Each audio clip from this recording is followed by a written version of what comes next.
Am I the asshole for not sharing my grandmother's inheritance with my father? When I was 13 years old, my mother found out my father was having an affair and he got the other woman pregnant. After this came out, my father confessed he was in love with the other woman and wanted to leave my mother. She obviously was heartbroken and didn't know what to do. We had moved to a new state with my father for work, so she had no family around. My father dropped us like a bad habit soon after this came out. He attempted to keep a relationship with me, but ultimately his new family was quote unquote his priority, as he said. Tough to understand for a 13-year-old, but whatever. If he didn't want me, I wasn't going to need him. So my mother and we moved on. But the only way we were able to move on was with the help of my grandmother, my father's mother. She always loved us and was appalled with what her son had done to us. He stopped seeing her as well for the most part. We became very close over the years, seeing each other for special occasions and holidays while her son was nowhere to be found. She even helped my mom out monetarily when we needed it too. Unfortunately, the years caught up with her and she developed colon cancer. Advanced late stage, her decline was rapid. Within a few months, she was in hospice. Days before she passed, she asked me to call her son to come see her as she knew her time was coming. He had only been to see her a couple times since she had gotten sick. When he came by, I was visiting as we did every few days, and he acted like I was some random person. Grandma asked him to come back tomorrow, but he said he'd be back in a few days. She passed 4 days later without him coming back, despite my calls and texts to come. She went peacefully with me and my mom by her side. That was hard. I miss her every day. She was my guardian angel most of my life, and I know she continues to watch over me. After the services, where my father did show up and made a big scene and made it all about himself, we were contacted by her lawyer. Unbeknownst to everybody, she left me, her house, and a good amount of money, $200,000. I had no idea she did that, but in the will, there was a note to me from her that said, "You are worth it. Love, Grandma. She's amazing." Also, in her will, she left my father exactly $1 as his inheritance.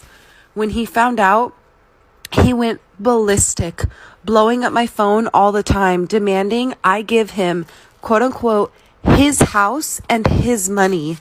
His new wife and son were messaging me a lot, and his son was writing on social media that I manipulated my grandmother.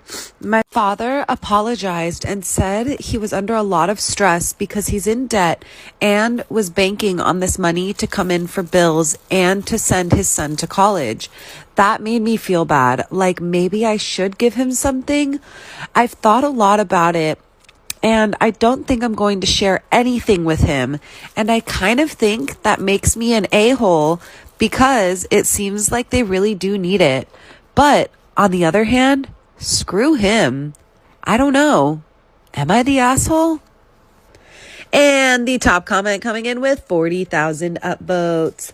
Not the asshole. The reason she left him $1 was to make it clear to the court in case he tried to challenge the will that she hadn't forgotten to include him, but that she intended to disinherit him. She knew that her son would try to take the money she left you. It is very common practice to leave $1 when disinheriting someone. Respect your grandmother's wishes and don't give your father a dime.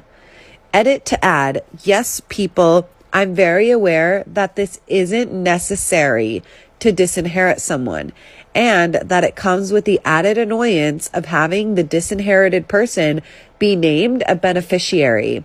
Just because it's unnecessary doesn't mean that people don't do it. And it's still very effective in making the deceased's intentions clear.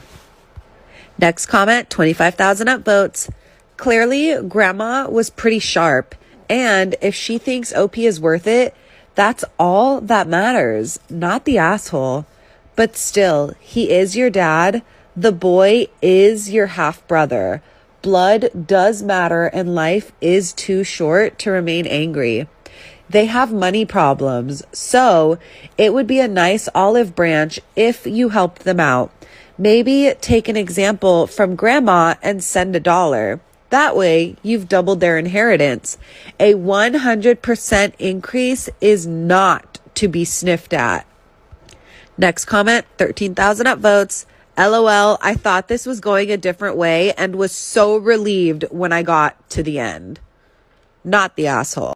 Story time on how I slept with my best friend's husband on their wedding day. Okay, so boom. I have a best friend and we've been best friends for 10 years. I love her and care about her, but I have one huge problem. I'm in love with her soon-to-be husband. It's complicated. But let's call him John. Rewinding 10 years back when I met my best friend, I also met John. He was actually my friend first and I really liked him. I told my best friend about him and wanted to get to know him more, so I invited him to come out to the movies with us. Well, by the end of the night, my best friend made a move on him and they ended up kissing. My heart was broken, but when I was in the car with my best friend, she said that we weren't dating yet and it was fair game. At that point, I distanced myself from him because I felt weird about the whole thing, and they eventually started dating. About a year later, one day I was alone with John. And on this day, everything changed between us. Like for part 2.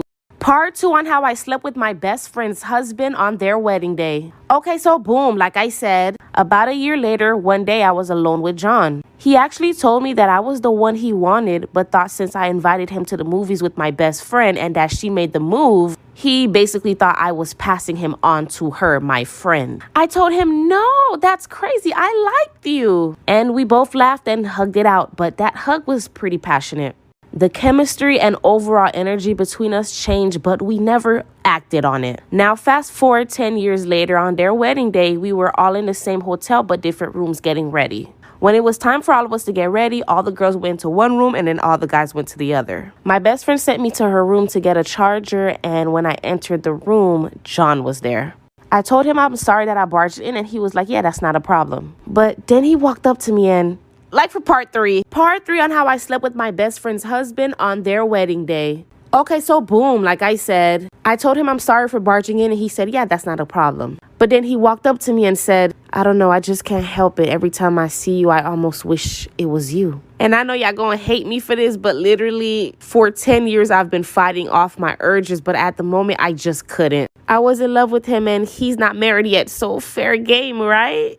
Well, we ended up doing the nasty and it was very passionate. Then I went back to the girls' room and acted like nothing happened. I feel like shit, but I can't help but be happy that we at least shared that little moment together. I mean, y'all, I always liked him. We never acted on it again, but now I'm just wondering if I should say anything or should I just leave it alone and never do it again? What should I do, y'all? Am I the asshole for no longer letting my boyfriend eat what I cook after he raided my food in front of my family? My 25 boyfriend, Jerry, 31, has a culinary art diploma. He works 2 jobs related to his field, 1 as a chef in a restaurant and 2 as a cooking instructor. I had no real experience in cooking, but he encouraged me to learn and helped my skills improve, even though he has a habit of rating every meal I cook. For example, X meal gets 7 out of 10, or Y meal gets 8.3 out of 10. Or even, Z meal would have gotten 9 out of 10 if the sauce wasn't so salty, etc. I didn't feel great with him rating my food, no matter the score, but he says he's helping me improve. So, my family came over to visit and I wanted to cook their favorite meals. Jerry sat with my parents and chatted till the food was ready. He started eating and kept making comments about my choice of meals. Once he put his fork down, he cleared his throat and literally started rating every dish I made. 7 out of 10 for this, 4.8 out of 10 for this, and 6 out of 10 for that. My family were so confused and I was floored. I felt awful as he kept giving advice on how to improve my score next time. He kept a straight face while doing it. It was awkward, just awkward the entire evening. We had a huge argument after my family left, and I told Jerry that he acted poorly and embarrassed me when he started rating my food in front of my family. I said to him that I won't have him eat what I cook anymore. He said I was overreacting and claimed what he was doing is just constructive criticism, and I shouldn't take it personal since he's just used to rating his students' work. I said I wasn't his dang student, and he wasn't Gordon Ramsay to be heavily putting my efforts down in front of family. He got offended and said my reaction was way over the top since he was just giving constructive criticism in order for me to make progress, and said he was trying to help, and that, quote, Gordon Ramsay comment was totally uncalled for and just a low blow to his abilities as a respectable chef with a respectable career. He then asked what made me think it was okay to come at him like that over a few ratings. He stated he was hurt and went to stay with a friend for the night, probably expecting an apology from me. Am I the asshole? Can we talk about the 8.3 and the 5.2. Is that a thing? 5.2 versus a 5? Tell me the difference. I want to see what Gordon Ramsay thinks about an 8.3.